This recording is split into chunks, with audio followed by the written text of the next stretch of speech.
it's very frustrating when you know you've got the answer to all the problems and people just don't take you seriously.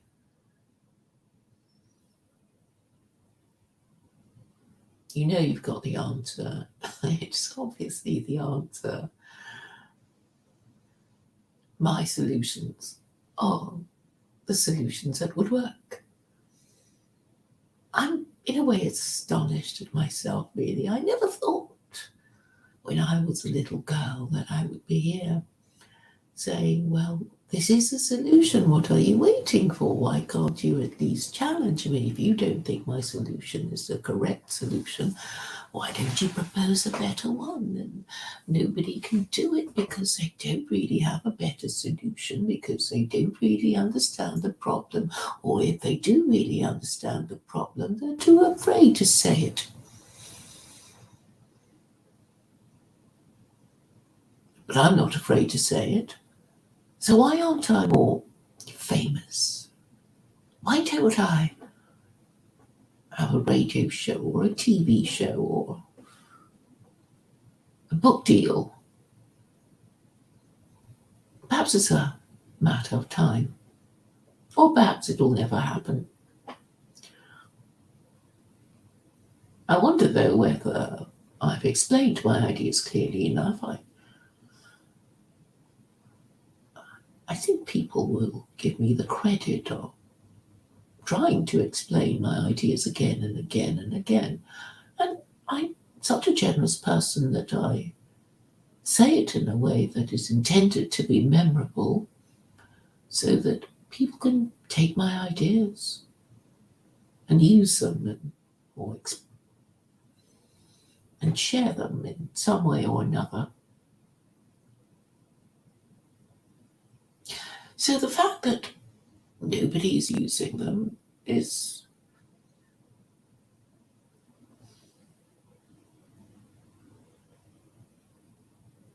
dismaying.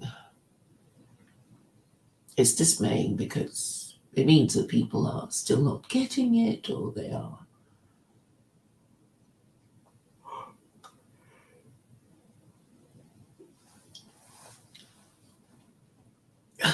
the message hasn't penetrated. Or it has penetrated, but they're still not using it. And I think the problem is because things are not really that bad. But when they are, my solutions would be implemented in a heartbeat. So my solution doesn't involve the coming of the Messiah, because I really don't think the Messiah is going to come just because we want him to. And I don't think God is going to sort things out by sending us the Messiah when the solution is to hand.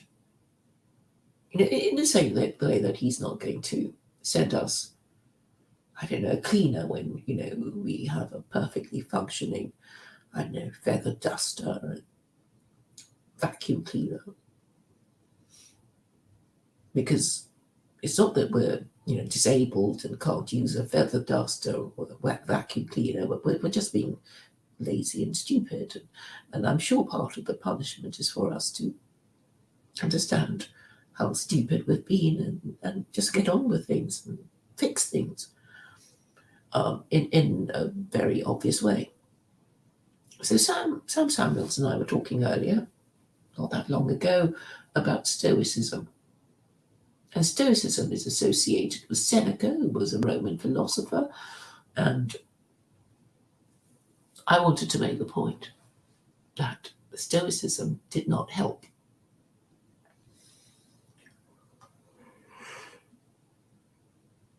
the Romans remain in existence, because Stoicism, just putting up with stuff and sucking it up, is not going to help us solve our problems. What we ought to do is to look at the machinery of all the available ideas and use our reason to solve our problems. And I'm saying the solution is obvious. And obviously it doesn't make much of an impact my sitting here and saying that I have the solution if nobody will engage with me on this. So I'm saying the Messiah doesn't need to come because we're capable really of solving the problems all by ourselves without too much difficulty, if only enough of us would do what it is supposed. It is expected of us to do as honest, reasonable, and decent people. We would say what we believe to be the truth. We would exercise logic after making sound arguments, which we would act upon within the confines of what is moral behavior. So my solution would be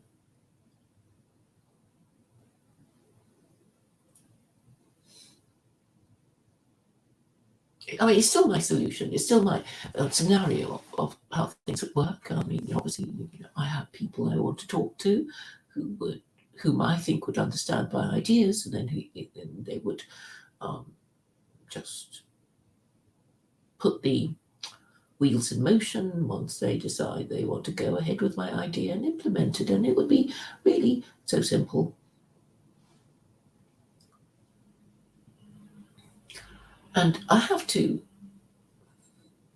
paint a picture of it for you so you can visualize it together with me.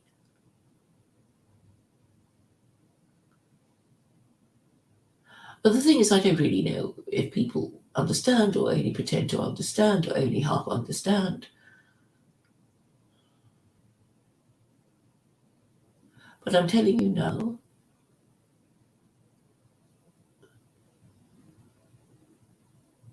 that the fourth estate is now the first estate. And when I say that, I'm referring to a caste system. The Hindu caste system has a certain logic to it. There is a priesthood, the warrior class, the merchant class, the labouring classes, and finally the untouchables who are unskilled manual labour, really. I mean, the equivalent of this would be, well, people who support anti-immigration parties. I mean, do you see, we won't ever be able to get over this class or caste system that the Hindus have helpfully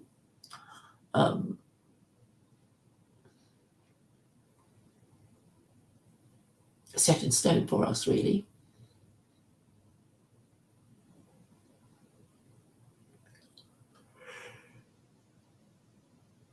So what we have is a priesthood,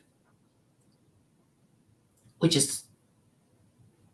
would be the first estate in the ancien regime before the French had their revolution. So the first estate for them would be the Catholic Church. The second estate would be the barons, who would constitute the warrior class. The Hindu system has a priesthood and then a warrior class, and then it has a merchant class and a labouring class. And the French system, under the ancien regime, would have three broad classes, and the commoners were the middle classes and the working classes, or the middle classes and the peasantry. And in France, that was before it industrialized, there was really only the peasantry and the working classes.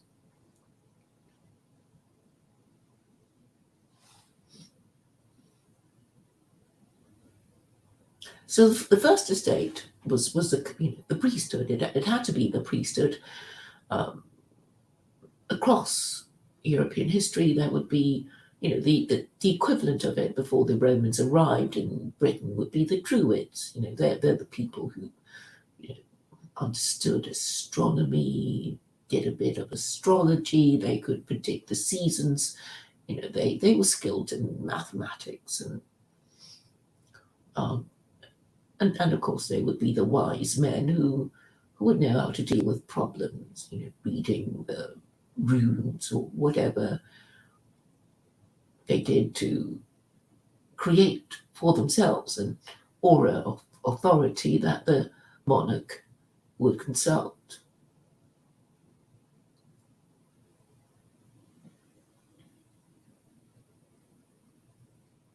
So now we have a certain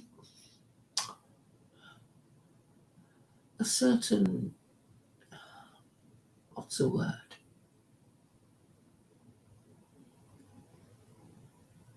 A certain uncertainty. Well, the Queen has not been around. She hasn't been seen since the 23rd of May. There have been rumours about her well-being. We live in momentous times. We know something is about to happen. Even if World War III does not break out, we know something momentous is about to happen.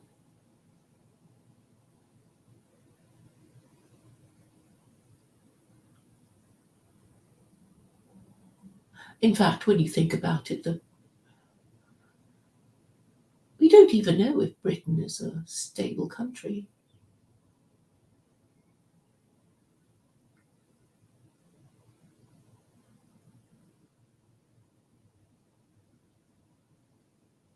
There are Republicans who don't think Britain should continue as a monarchy, and I have reluctantly come to that view myself.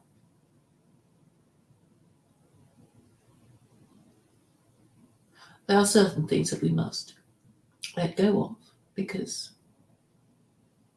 it's unhealthy. Something that comes to mind is when you see adult females really who have teddy bears on their bed, or who might suck their thumb, who might do something associated with childhood. There is a verse in the Bible talking about putting aside childish things. There are many things that need to be tidied up in the West. There are ideas that are only floating around vaguely in the minds of Westerners, and they don't fully understand it. And it is a tragedy because it is, well, you are at a disadvantage if, everyone on your street knows who your real parents are, and you don't know. You don't know who your real parents are, but everybody else knows that, the people you think are your real parents are not really your real parents. And this is what most Westerners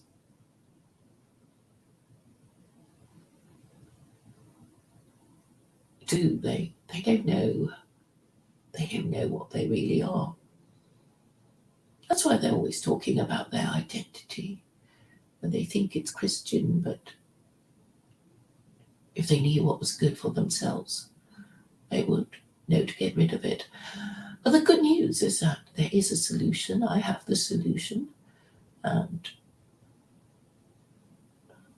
it's an obvious solution. I think I'm capable of presenting it as the solution in a way that would be considered to be sufficiently authoritative. I really think I ought to have a radio show and a TV show. I think I could carry it off. I listen to myself because I timestamp my streams. And I think it's pretty good stuff.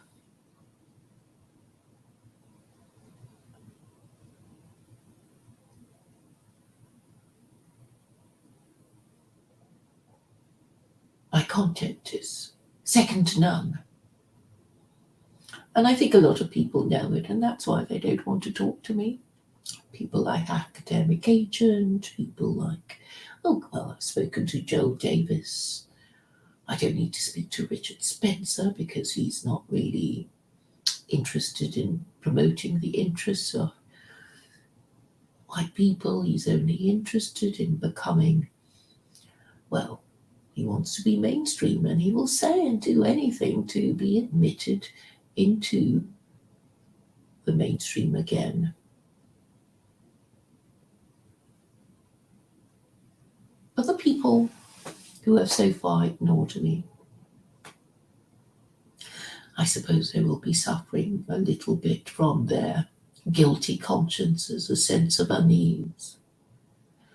They don't want to speak to me on their channel,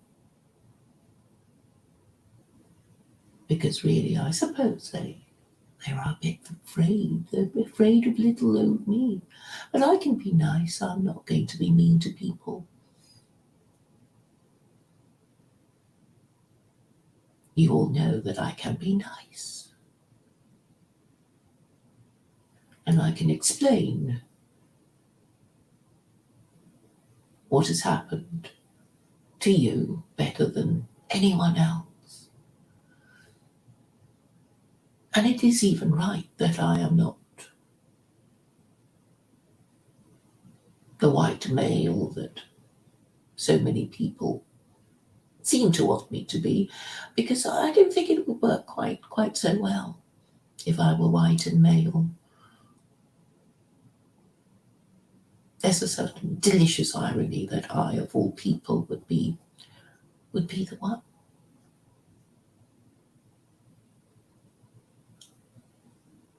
Telling you about your history that you don't wish to hear.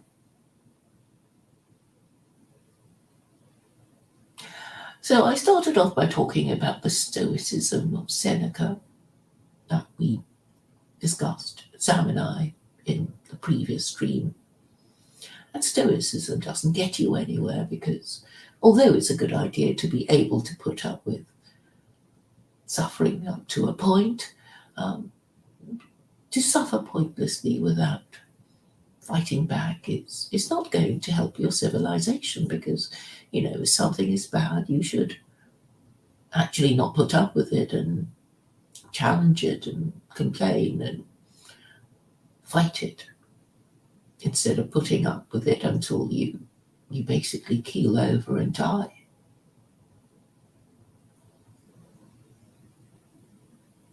So we need to speak the truth as we see it and exercise logic and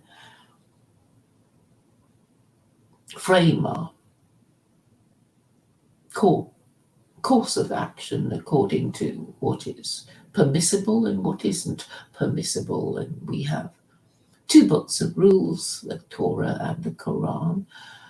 The Quran is more realistic and lower standard of restriction. And it is obvious that that's the book that should be chosen. And it should be obvious by now that Christianity is idolatry, and God, if he does exist, will be very cross with Christians and also cross with Jews, and the Muslims will never once in their long history ever challenged the idolatry of Christianity. And so the answer to the problem of the social, political and economic ills of our country could easily be solved if only just one morally and intellectually authoritative person would engage with me. And perhaps there isn't anyone of the sort at all. All the men claiming to be nationalists are really not even up to the job of discussing the definition of nationalism. They literally do not have the intellectual capacity to talk about the definition of this most important word that they claim to have dedicated their lives to.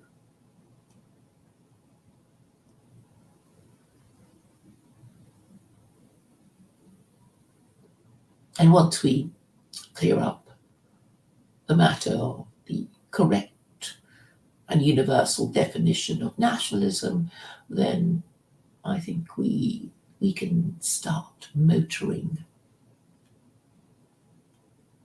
But you see, the problem with these nationalists, the ones in Britain anyway, is that they have no leader. And for this reason, they are no better than the hippie movement.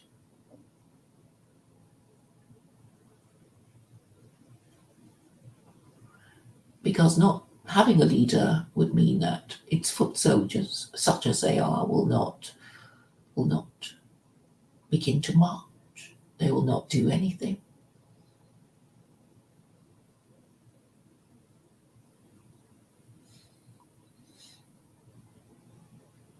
Are there even any thought leaders? Academic agent is really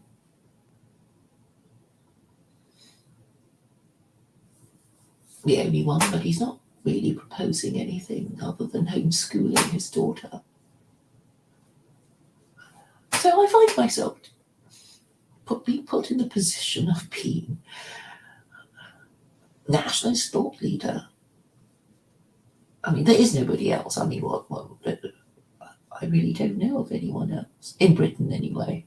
I'm not that I would bother much with British nationalists. I mean, the battleground is America. Where America goes, the rest of the West will follow. Britain is only the poodle of Uncle Sam. The Queen is an instrument of government of the American Imperium. But there may be a change of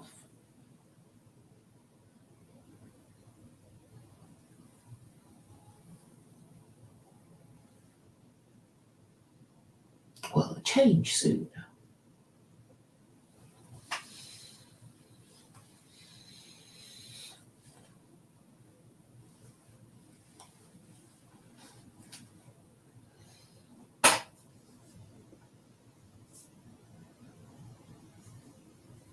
And if it goes according to plan, it will be a change for the better, causing the minimum of disruption, provided people are sensible and stop talking and thinking they're nonsense, thinking they can get away with it. Because really, once we acknowledge the undeniable existence of the hypothetical supreme authority, we would begin to have a sense of hierarchy. And it is necessary, even if we don't believe in God, to acknowledge this hypothetical supreme authority, because we need to know that we are not God. I forget who it was who pointed this out.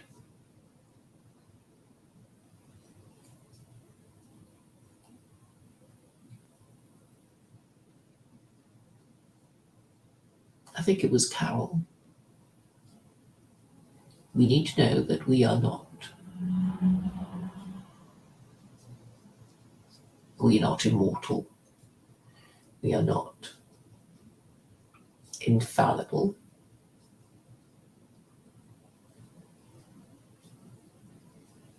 And once we acknowledge that, we will have a sense of hierarchy. And if we even have this hypothetical supreme authority, we don't have to literally believe in God. We just have to contemplate the possibility that he might exist and might help us if we do if we obey his laws. Then from this beginning, we will be able to solve all our problems.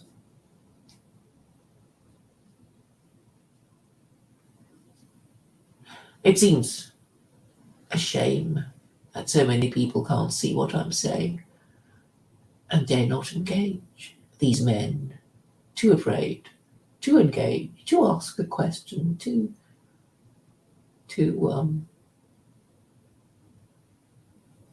even make the most basic of inquiries. But there was somebody today, and I hope something will come of it.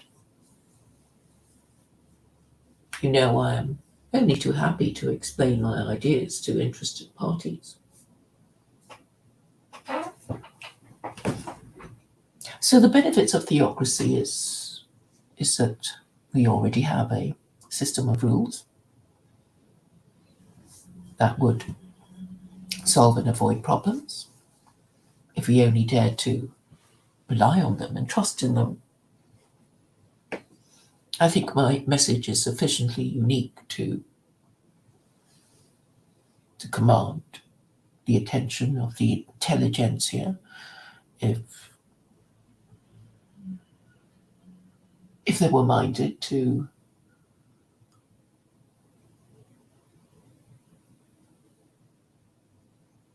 engage with me.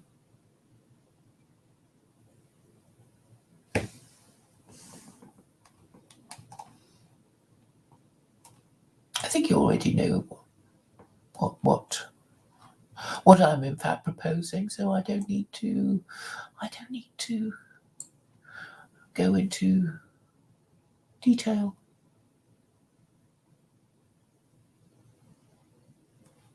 Was the Queen seen yesterday? I read something that she was not seen since 23rd. Oh, I don't know. Let me just check. I wasn't listening much to the news. Yeah, my mother was saying that she saw the Queen, so I guess she's all right. Queen seen.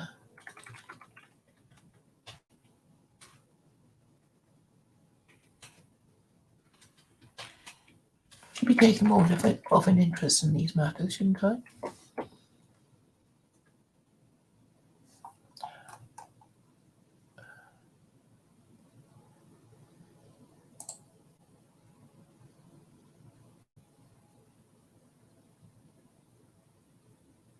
It's the 3rd today.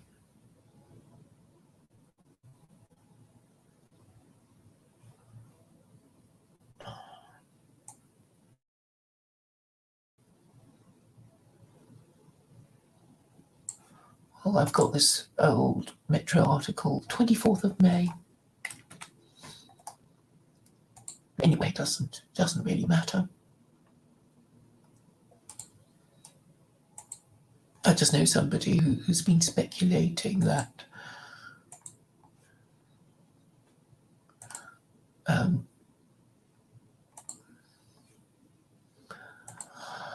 I don't like to say it, so I won't say it.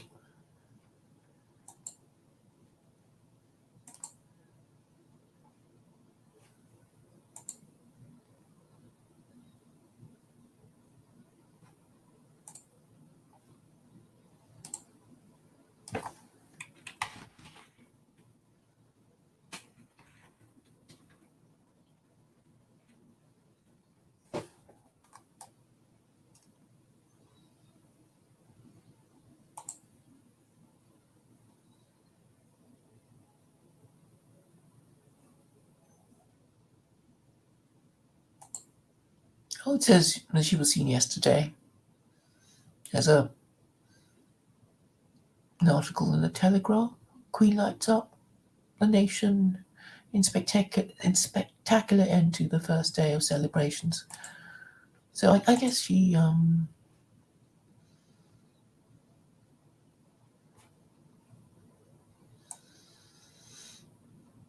should listen to more.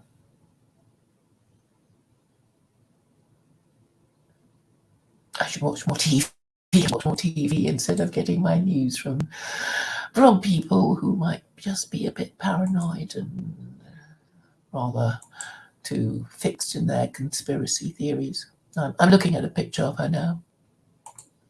In blue, wearing pearls. She looks all right, actually. She looks a little thin, but she looks all right. And I'm going to check the picture. 2nd June.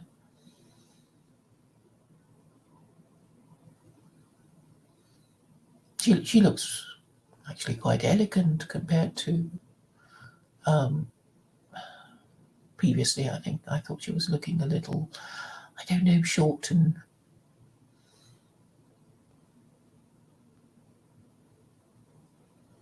well, good for her.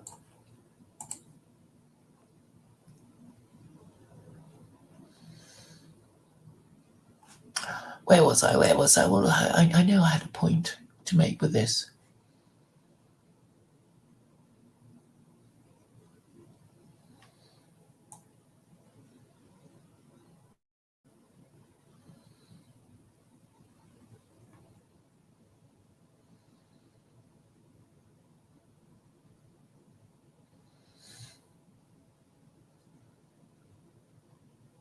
So the benefits of theocracy would be that of hierarchy, God above, humanity, and once you accept that principle, then you will accept that there will be some kind of hierarchy in society, and once you have that, you will get a society with where there is rank, where there is hierarchy, and people will just give up this nonsense of equality, and they will know how to behave once again.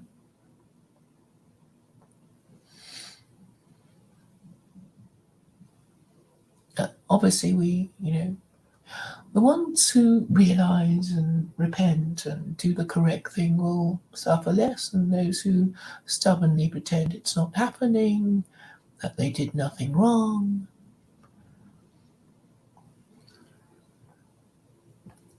The matriarchy is opaque. Nobody knows who's in charge, and this is the kind of system that we live in now. And are wanting, well, some of us, well, I wanting moral clarity, will be regarded as unwelcome by many people who want to hide in the shadows.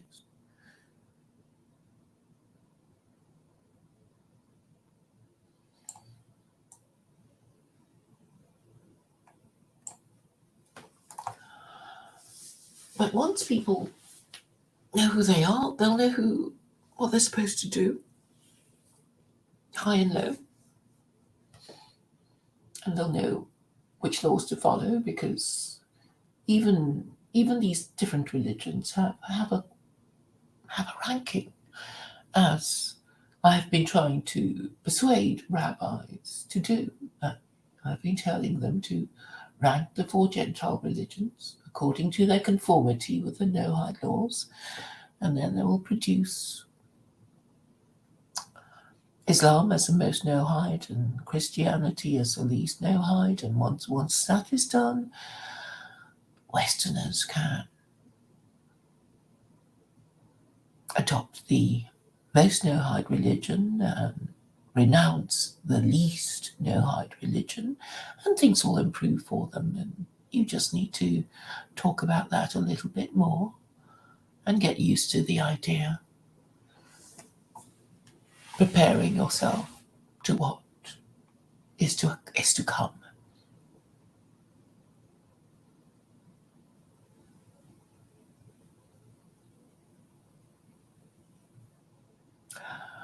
People like Christine Ramsey don't quite understand.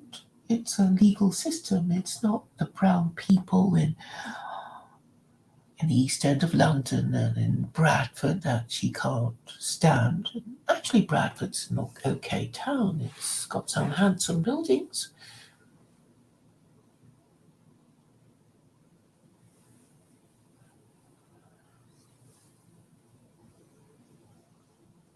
People have to understand that, they can't use a broken system that they don't believe in, because it won't do the work that is required to regulate the morals of their ruling classes. And if they can't regulate the morals of their ruling classes, then they will suffer at their hands when they are corrupt and incompetent. So they must ask themselves why my simple message is just not being heard or not being understood, and why are all these men looking the other way, even though they haven't got a better idea? They must ask all these questions and answer them before they decide whether to adopt the system I propose for them, which will vastly improve their lives. But it is possible that their pride and their chauvinism and their conceit and their racism will not allow them to discuss this life-saving proposal honestly and rationally. But I hope that they will be saved by the better part of their